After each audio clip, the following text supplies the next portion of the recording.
Bonjour à tous, donc Vincent, je suis un des cofondateurs de Gamifly. Je serai le seul à pitcher ce matin parce que Antoine, cofondateur, est sur un événement très business, donc sinon il serait venu aussi, mais il est excusé pour ça. J'en suis désolé.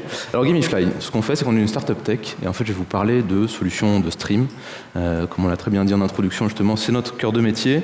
Le stream, vous le connaissez tous, mais je vais vous redonner 2-3 informations quand même dessus, en particulier sur le marché, pour qu'on parle bien tous de la même chose et que vous compreniez l'expansion, l'explosivité de ce marché en ce moment.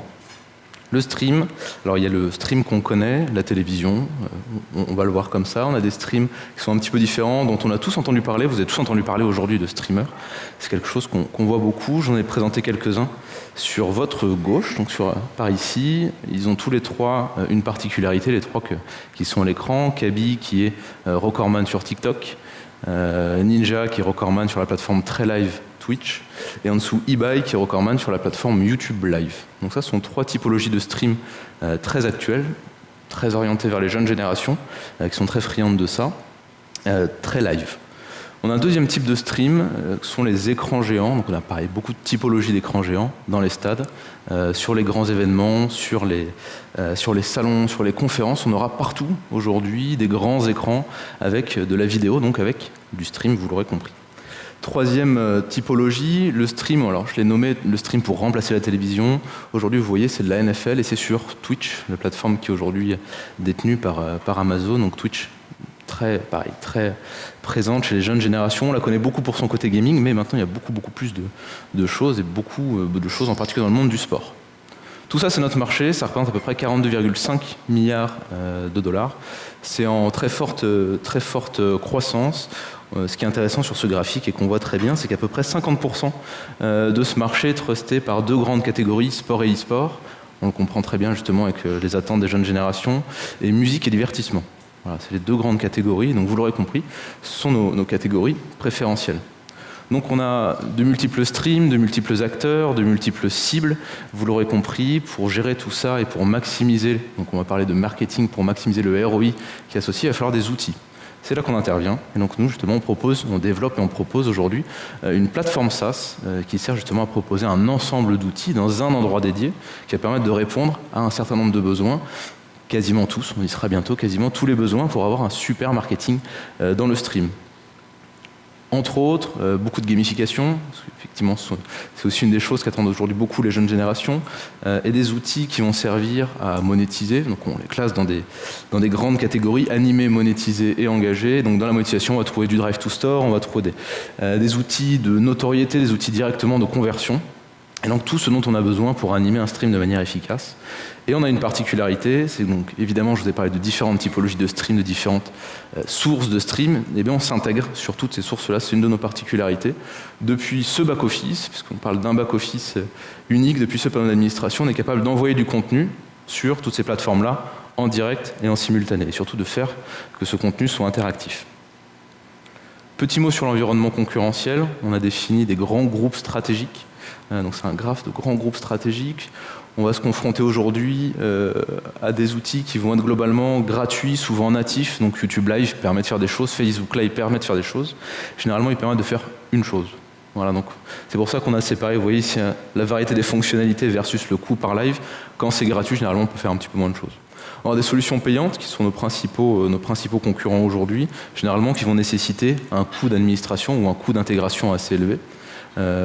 Aujourd'hui, nous, notre principale différence avec eux, c'est qu'on est capable de s'intégrer sur n'importe quelle plateforme en moins d'un quart d'heure. Je vous le dis, on ne sait pas encore dans la slide parce que ça a été signé justement il y a moins d'une semaine. On avait un rendez-vous avec France TV, un quart d'heure après, on était dans leur applicatif. En test évidemment, pas pour tout le monde, mais comme on était avec les équipes techniques, voilà, un quart d'heure après, on avait nos outils qui étaient directement branchés chez eux. Troisième grand groupe, celui qu'on voit en haut, généralement sont les agences. Donc les agences, elles font des choses, c'est généralement cher, mais comme c'est sur mesure, ça répond à tous les besoins de fonctionnalité. En 2 mots, je vais vous parler de 2 use cases différents, comme ça vous verrez exactement, vous comprendrez bien notre écosystème. Un de nos premiers early adopters, c'était Red Bull France. Et en fait, eux, ils ont des soucis et un besoin de notoriété sur un nombre d'événements extrêmement large, avec des sujets extrêmement différents, et sur un nombre de plateformes très différents. Donc vous l'aurez compris, on répondait très bien à leurs besoins, parce qu'on s'intègre aussi bien sur leurs écrans géants pendant le cliff diving, quand ils sautent à 30 mètres en face de la Tour Eiffel dans l'eau, après avoir fait 14 saltos sans même regarder le sol, on ne sait pas comment ils font, et ça permettait de faire interagir les gens dans le public. En même temps, c'était diffusé sur Twitch, ce que vous voyez le plus à droite. Et donc là, sur Twitch, l'audience qui regardait pouvait interagir directement avec l'écran. Donc ils avaient des quiz, des sondages, des pronostics, des modules de vote avec lesquels ils pouvaient interagir directement. Un peu d'informations sur les règles du jeu aussi. Et en même temps, sur leur site dédié, donc directement sur leur stream, sur le site de Red Bull France. Donc ils avaient un community manager qui est préparé du contenu. En un clic, il envoyait le contenu sur toutes ces plateformes en même temps. Deuxième exemple, on va se rapprocher un petit peu plus du monde de Delaware ici, donc ça sera différents use cases de retail, j'en ai pas pris un en particulier, mais en fait, grâce à nos outils, vous pouvez créer des QR codes, les afficher et créer une expérience pour des personnes, pour des audiences qui seront là.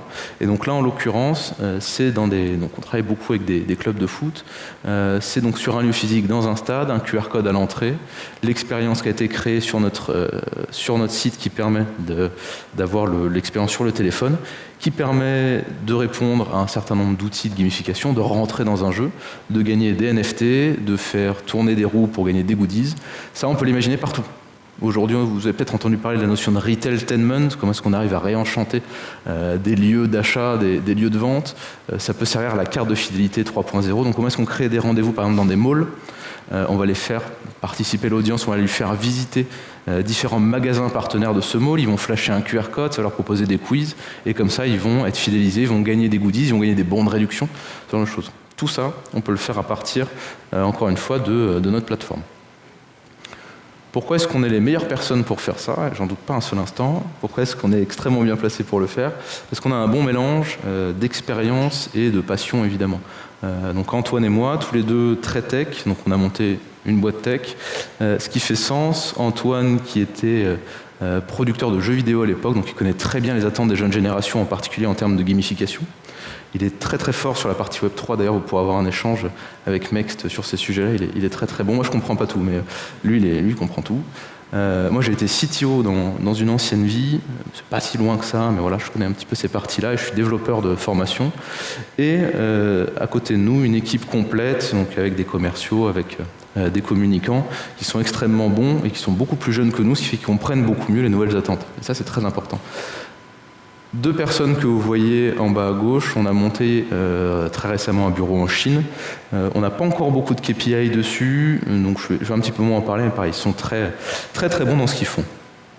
Aujourd'hui, on lève des fonds, on est sur un round de seed, donc on va lever 1 million d'euros avec le but du jeu qui est d'accélérer notre présence sur le marché. Donc le business model aujourd'hui est validé, on a un business model qui est SaaS, B2B par abonnement, donc avec du récurrent, qui est déjà validé aujourd'hui. Et donc l'idée, c'est de pousser les recrutements pour exécuter plus vite.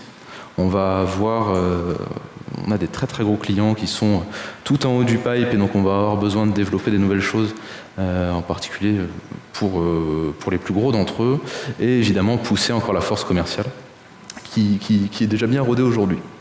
Voilà, petite slide de fin, on va arriver au bout. Si on doit, donc ici les principaux mots-clés qu'on doit retenir. Donc Gamifly, on développe une bibliothèque d'outils qui servent à maximiser et à améliorer le marketing et à maximiser le ROI. C'est très simple à utiliser, ça s'intègre partout. Encore une fois, c'est du B2B, ça c'est récurrent, c'est vraiment les mots-clés principaux aujourd'hui de notre business model. On a une grosse douzaine de clients aujourd'hui, principalement divertissement, sport, e-sport. On est en train d'ouvrir d'autres verticales, beaucoup dans le retail en ce moment, avec un objectif l'année prochaine d'atteindre 1,2 million de chiffre d'affaires. Sur cette année, on est à peu près à l'équilibre, on est à peu près dans les objectifs qu'on avait fixés.